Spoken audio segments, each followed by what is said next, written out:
Hi, it's Jon Mitchell, Mayor of New Bedford, and this is another installment of the Mayor's Weekly Update. So we start the new term this week, and I gave my inaugural address at the Zeiterion Theater on Monday, and I certainly encourage people who, if you weren't able to attend, to watch it on cable TV, but right now I'm going to give you the Cliff Notes version.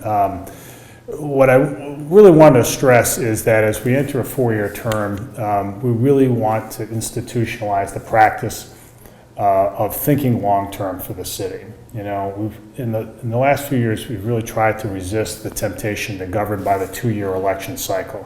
It takes a long time to build cities, and you have to plan, and you have to have time to implement plans and take some risks, and to see things through. And by now going to a four-year term, I believe the city will be in a better position to see through its plans and to think with a longer horizon. And so I think that's the real key. And our job right now is to continue to do just that.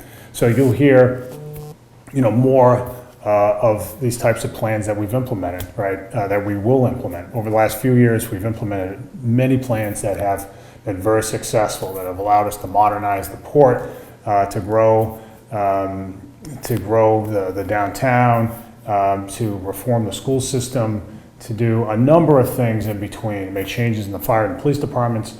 And we believe it's very important to plan well and to implement those plans faithfully. And so you'll see more of that in the coming years. We're about soon to release a new climate action plan for the city that will be geared toward helping the city resist the effects of climate change. We're a city that's prone to storm surge and flooding, and we want to make sure that our residents are safe, and taking steps in preparation of those risks is really important. So more on that to come.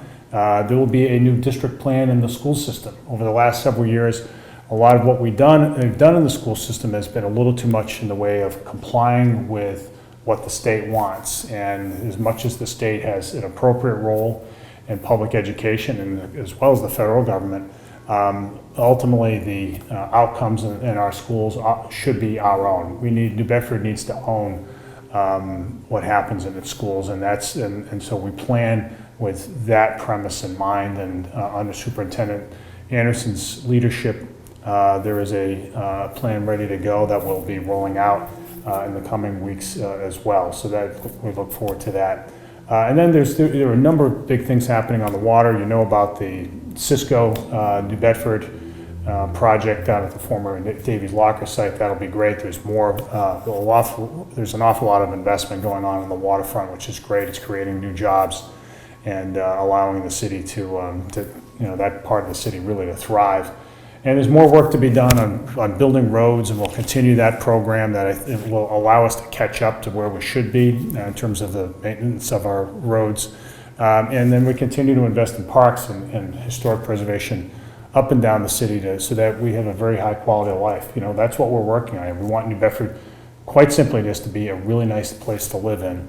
And the work we're doing, especially to invest long term, will help lead us to that point. So I look forward to working with everybody in the year ahead on the big things. We really do have to work together, and that has been my approach in the past, and it'll continue to be in the future. With all that, this has been the Mayor's Weekly Update.